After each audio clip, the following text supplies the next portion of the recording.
Bwana Yesu asifiwe, wapenzi watazamaji wa Nuru Media kutoka hapa Shangani TAG Miracle Temple. Uko na mimi mtangazaji wako Neema Anselm. Kuelekea maadhimisho ya sikukuu ya wanaume waliookoka CMF, leo tumepata nafasi ya kuonana na kiongozi wa wanaume, mwenyekiti Dr. Mwaruko Kongola, akitueleza kwa upana zaidi nini hasa maana ya sikukuu hii, kwa nini inafanyika. Je, sikukuu hii ina umuhimu gani kwa wanaume waliookoka pamoja na kanisa zima kwa ujumla? Karibu mwenyekiti. Asante sana mtangazaji. Sikukuu hii ya CMF ni sikukuu inayofanyika kila mwaka katika kanisa letu hili la Shangani Miracle Temple na kanisa la Tanzania Assemblies of God kwa ujumla. Katika kanisa letu tuna idara ya wanaume, na mwaka huu tutasherehekea siku hii kuanzia tarehe 18 ya mwezi wa 5 mpaka tarehe 24 ya mwezi wa 5. Na kauli mbiu ya maadhimisho ya mwaka huu ni mwanaume ni mfano na utukufu wa Mungu. Hii ikiwa inamaanisha, ikimkumbusha mwanaume kuchukua nafasi yake na kujitambua kwamba yeye ni kiungo muhimu sana katika kanisa na katika familia. Yeye anafananishwa na Mungu kama Kristo alivyo kichwa cha kanisa, na mwanaume naye anatakiwa awe katika mstari wa mbele katika kuifanya kazi ya Mungu na katika maongozi ya familia. Kwa hiyo ni sikukuu muhimu sana kwa wanaume, maana yanawakumbusha majukumu yao ya muhimu na ya msingi katika familia na katika kanisa. Tunashukuru sana mwenyekiti. Kama ambavyo tumesikia, kauli mbiu ya mwaka huu ni kwamba mwanaume ni mfano wa utukufu wa Mungu. Mwenyekiti, naam, tukiangalia, naamini kabisa sio mara ya kwanza kufanya hii sikukuu. Ndio. Je, mna nini cha kutuambia? Tutarajie kipi kingine? Sikukuu ya mwaka huu itakuwa tofauti au itakuwa kama zile za nyuma zilizopita? Ni wazi kabisa kwamba itakuwa tofauti.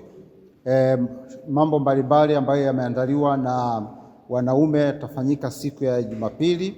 Kwanza, wiki yote hii kutakuwa, katikati ya wiki wanaume wataendesha ibada hapa kanisani, lakini pia vile vile tutakuwa na muda wa kutoka kwenda mitaani kwenda kumshuhudia Kristo, ili watu wengi ambao bado hawajampokea Kristo kuwa Bwana na Mwokozi wa maisha yao wapate nafasi ya kusikia habari njema, habari za utukufu, habari zinazoleta wokovu.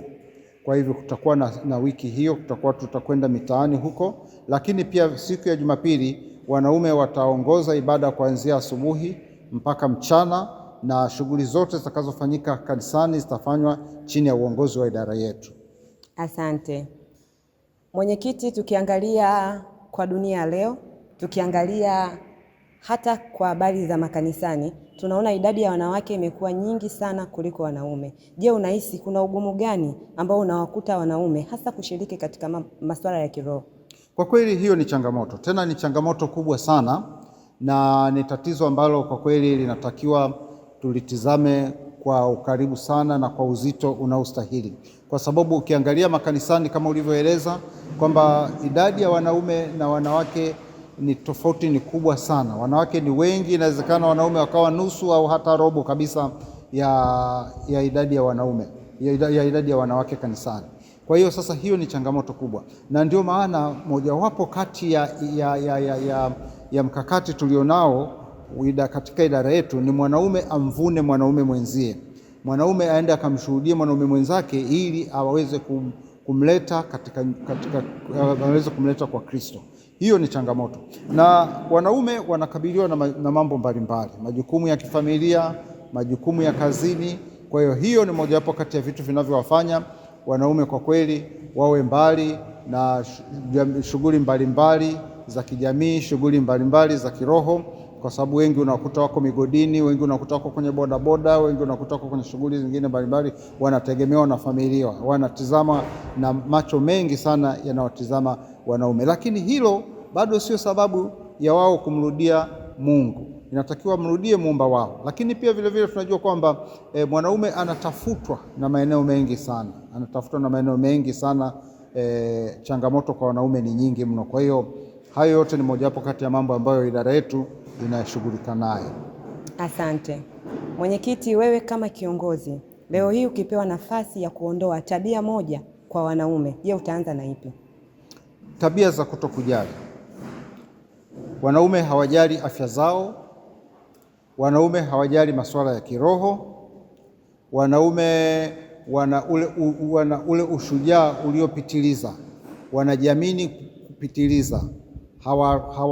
Hata ukienda mahospitalini hadi umkute mwanaume anapata huduma za tiba, kwa kweli ni mara chache sana, kwa sababu wao wanajichukulia, kwa sababu ile kuwa jinsia ya kiume ni jinsia inayotambulisha kama ujasiri. Sasa kuonekana kwamba wako mstari wa mbele katika mambo fulani fulani, wanaona kama ni udhaifu. Sasa hiyo ni mojawapo kati ya mambo ambayo ninadhani katika jamii inatakiwa tuyatoe, yasiwe miongoni mwa watu, kwa sababu ziko tabia zingine yanayopelekea kufanya tabia zingine hatarishi kiroho, lakini hatarishi kimwili pia.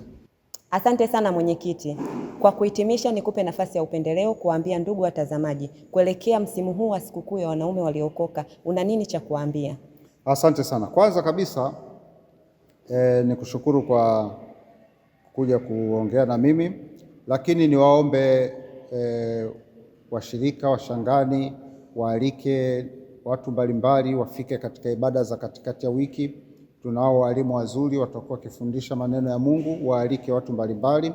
Na lakini siku ya Jumapili pia wasikose, kwa sababu siku ya Jumapili idara tumeandaa vitu vizuri kwa ajili yao. Tumeandaa maneno ya Mungu, tutakuwa na maombezi, tutakuwa na nyimbo za kumsifu Bwana mahali hapa.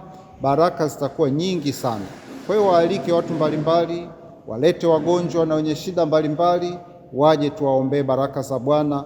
Mungu wetu ataenda kuwaokoa na kuponya watu wake. Asante sana. Asante sana, shukuru. Kuelekea maadhimisho ya kilele cha siku ya wanaume waliokoka, kutoka hapa TAG Shangani Miracle Temple, ulikuwa na mimi mtangazaji wako Neema Anselm. Asante.